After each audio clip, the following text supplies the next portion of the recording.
কেমন আছো সবাই? আজকে অনেক দিন বাদে এই জানলার কোণে তোমাদের সঙ্গে মনের কথা বলার জন্য বসে পড়েছি। সকাল সকাল উঠে সমস্ত কাজ সেরে বসে পড়লাম এখানে। আসলে আজকে একটা দারুণ খুশির খবর দেব আমার। খুব ছোট্ট খুশির খবর, কিন্তু তোমরা তো জানো আমি ওই ছোট্ট ছোট্ট খুশির মুহূর্ত নিয়ে বাঁচি। ওটা দেব একদম শেষে। এখন কফির কাপ হাতে, জলের গ্লাস নিয়ে বসে পড়েছি তোমাদের সঙ্গে। আজকে শুধু আড্ডা, আজকে কোনো ছবি নেই, আজকে কোনো ভিডিও নেই, শুধু তুমি আর আমি। আজকে আমি কথা বলবো লাইফ ডিসিশন, তার থেকে রিগ্রেট, আর তার থেকে ডিপ্রেশন। এইটা আমার নিজস্ব জীবনের অভিজ্ঞতাগুলোই তো আমি তোমাদের সঙ্গে শেয়ার করি। শুধুমাত্র সেই কথাটাই আমি আজকে বলতে চাই। রিগ্রেট কথা ডিকশনারি মিনিংয়ের মধ্যে আমি যাচ্ছি না, সেটা তো গুগল সার্চ করলে আজকাল সবাই দেখতে পাওয়া যায়। কিন্তু আমার মনে হয় রিগ্রেট মানে হচ্ছে সেই জিনিসটা, যে ডিসিশনটা আমি নিয়েছি অথচ আমি এখন তাতে খুশি নই। আমি দুটো অভিজ্ঞতার কথা বলি আমার নিজের জীবনের। আমি পড়াশোনাতে ভালোই ছিলাম। আমি ইউনিভার্সিটিতে গ্র্যাজুয়েশনে ওয়েস্ট বেঙ্গলের মধ্যে র্যাঙ্ক করেছিলাম। আমি বোধহয় 75th হয়েছিলাম, অতএব তো নিশ্চয়ই ভালোই বলা চলে এটাকে। তো আমি কিন্তু না চাকরি করিনি, এটা 1 নম্বর ঘটনা।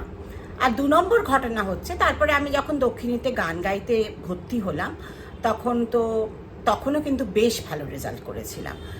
ন্যাচারালি ওই পরের পর একটু একটু গানের অনুষ্ঠানের ডাক আসা শুরু করে দিল, আমি করতেও শুরু করলাম। কিন্তু বেশ কিছুদিন বাদে, কিছু উপলব্ধি হওয়ার পরে আমি ওই অনুষ্ঠানগুলো করাও বন্ধ করে দিলাম। সেটাও কিন্তু একান্তভাবেই আমার ডিসিশন। এই ঘটনা দুটো থেকে আমি কি আসলে বোঝাতে চাইলাম, দেখো, প্রথমে হয়তো চাকরি করতে আরম্ভ করিনি, যদিও চাকরি করাটার মধ্যে কোনো কিচ্ছু খারাপ নয়। আজকালকার দিনের মেয়েরা যে এক হাতে সংসার, চাকরি, মানে ইনক্রেডিবল এখনকার মেয়েরা। তাছাড়া বহু মেয়ে চাকরি করার জন্য বা পড়াশোনা করার জন্য বিয়ে করে না, সেটা তাদের ডিসিশন। আবার কেউ হয়তো বিয়ে করে সংসার করে, চাকরি করে না, সেটাও একান্ত তার ডিসিশন। আমি আমার কথাটা বলছি। প্রথমে হয়তো কিছু পরিস্থিতির প্রতিকূলতা ছিল, কিন্তু পরে তো আমি নিশ্চয়ই করতে পারতাম, কেউ তো আমাকে বাধা দিত না। আর এই গানের অনুষ্ঠান না করার ডিসিশনটা, করাটাও আমার ডিসিশন ছিল, বন্ধ করাটাও আমার ডিসিশন ছিল। দুটো ডিসিশনই আমার নিজস্ব নেওয়া। তার মানে আমি সেই ডিসিশনটা যখন নিয়েছিলাম, নিশ্চয়ই ভালো মন্দ সব দিক ভেবে নিয়েছিলাম। আমি তো নিয়েছিলাম, আর অতীতে নিয়েছিলাম সবচেয়ে বড় কথা। এখন বর্তমানে বসে আমি কেন চাকরি করিনি, আমার চাকরি করলে কি হতো, আমি কেন গানের অনুষ্ঠান করলাম না, ওই সবাই আজকাল সিডি বার করে, সেটা কেন আমি করলাম না, এই লুপটার মধ্যে যদি তুমি পড়ে যাও না, সে এক বড্ড কষ্টকর ব্যাপার। রিগ্রেটের লুপে তুমি যদি একবার পড়ে যাও না, সবার আগে কি হয় বলো তো, তোমার সেলফ এস্টিমটা নেমে যায়, এবং তার থেকে আসে হচ্ছে হেল্পলেসনেস অ্যান্ড হোপলেসনেস। আর ওই লুপটা চলতে শুরু করলে নেগেটিভ থটসে মাইন্ড তোমার পুরো ভরে যাবে, উইচ লিডস টু ডিপ্রেশন। আমি আবারও বলি, আমি কিন্তু ক্লিনিক্যাল ডিপ্রেশন নিয়ে কথা বলছি না, আমি একান্ত মনের কথা বলছি। আর এই ডিপ্রেশন যে কি ভয়াবহ জিনিস না, মনের ভিতরটা না কিরকম একটা অন্ধকার হয়ে যায়। আমি একবার পড়েছিলাম জীবনে, আমি সেই গল্প তোমাদের সঙ্গে করব, আর সেই গল্পটা করতে গেলে বোধহয় আমার 2টো ব্লগ লেগে যাবে, বাট অসম্ভব কষ্টকর। আমি গেছিলাম সেই ডিপ্রেশনের লুপে, সেটা একটা সম্পূর্ণ অন্য ঘটনা আমার জীবনে ঘটেছিল, সেটা আলাদা কথা। আর সব শেষে বলি, এটা আমার নিজস্ব অভিজ্ঞতা।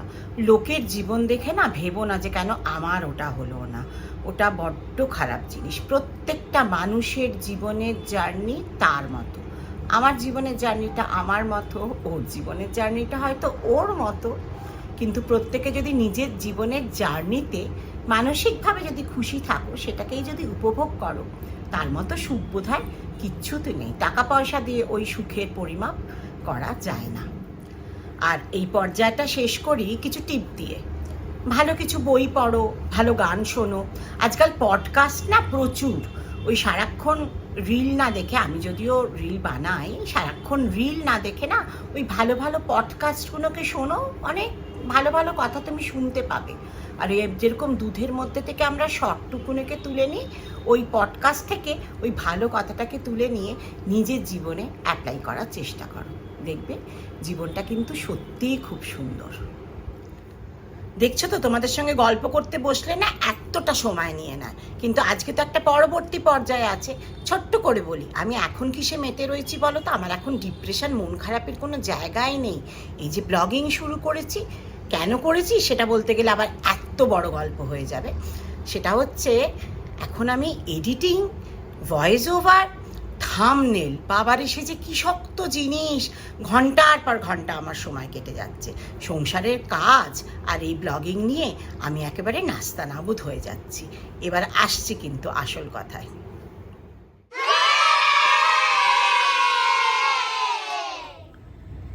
এবার বলি, এই সেজে গুজে কেন আজকে তোমাদের সঙ্গে গল্প করতে এলাম। বেশ একটা মজার ব্যাপার হয়েছে। লোকের অবশ্য মিলিয়ন বিলিয়ন ভিউ হয়, আমার এক্সপেকটেশনও অত নেই, কিন্তু 2 মাসেই আমার 50,000 ভিউ হয়ে গেছে। আমি খুব আনন্দিত। এমনিতে আমি না ভিউজ একদম দেখি না, দেখলে ভীষণ ইরিটেশন হয়, কত হলো, অতএব ওটার মধ্যে আমি খুব একটা ঢুকি না। কিন্তু এই লাস্ট 2-3 দিন ধরে দেখছি 46,900, 47,000, 49,000। আরে হঠাৎ করে একদিন 50,000 ভিউ হয়ে গেল। খুব আশ্চর্যের ব্যাপার, 50,000 লোক আমি কি বকবক করছি সেটা শুনলো। আমার এটাতে না খুব আনন্দ হয়েছে। সেই আনন্দটাই আমি তোমাদের সঙ্গে শেয়ার করতে এসেছি। সব শেষে বলি, আমার মায়ের আমার এই ব্লগিংয়ের জন্য খুব সুন্দর সময় কাটছে। টিভিতে শুধু আমাকে চালিয়ে চালিয়ে দেখে। আমি মাকে বোঝাতে পারি না যে মা, তোমার ওই 1টা থেকে 5টা ভিউ হলে না আমার একটাই ভিউ হবে। যাই হোক, দেখছে, দেখে আনন্দ পাচ্ছে, দেখুক, কোনো অসুবিধা নেই। আমার ভিউ কেটে আসছে, আমার তাতে কোনো সমস্যা নেই। মায়ের বন্ধুরাও খুব আনন্দ করে দেখছে। আর কিছু মানুষের কথা না বললেই নয়, তার মধ্যে প্রথম হচ্ছে কুমকুম মুখার্জি। আমি যেই মুহূর্তে ব্লগ দিই তার 10 মিনিটের মধ্যে দোলা কিন্তু আমাকে রেসপন্স করে। Thank you Dola, thanks a ton. তাছাড়া মিত্রানি আছে, কাজল আছে, আমার 5 বন্ধু তো আছেই। আর সবচেয়ে ক্রিটিসিজম করে কে বলতো? সে হচ্ছে পার্থ। আর আমার টিচার কে বলতো? ওই লোকে বলবে বউ নিয়ে আদিক্ষেতা। কি করব বলো? পূজা প্রথমেই ওখান থেকে ফোন করে বললো, মা রিল বানানো শেখো। আচ্ছা রিল, সেটা আবার কি জিনিস? শিখলাম, এটা বলতে হবে, ওটা করতে হবে। এখন আমাকে চ্যাট জিপিটি নেশায় ফেলেছে। দেখি শিখতে শিখতে আসতে পারি কিনা তোমাদের সঙ্গে করতে। যাই হোক, সেই শাসনটাও আদরেরই শাসন করে, শাশুড়িকে শাসন করে, যথেষ্ট সাহস আছে বলতে হবে। আর শেষে বলি, এই 50,000-এর মধ্যে তো আমি হয়তো খুব কম মানুষকে চিনি। আর আমার না খুব আনন্দ লাগে যখন কোনো অচেনা লোকেরা আমার সঙ্গে কথা বলে, আমি তাদের উত্তর দিই, তারাও আবার কথা বলে। কত লোক নতুন নতুন সাবস্ক্রাইব করেছে চ্যানেল। শেষে বলি, এই 50,000 ভিউয়ের মধ্যে যারা ছোট আছো তাদের অনেক ভালোবাসা, বড়দেরকে আমার অনেক প্রণাম। এরকম করে থেকো আমার পাশে। আমি তো আমার চয়েসে চলি, কতদিন অবধি চালাবো সেটা বলতে পারছি না।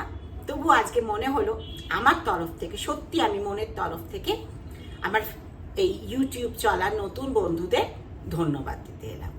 আর ওই সব শেষে ভালো লাগলে like, share and subscribe my channel, and don't forget to press the bell icon, and thanks a ton for my 50,000 view.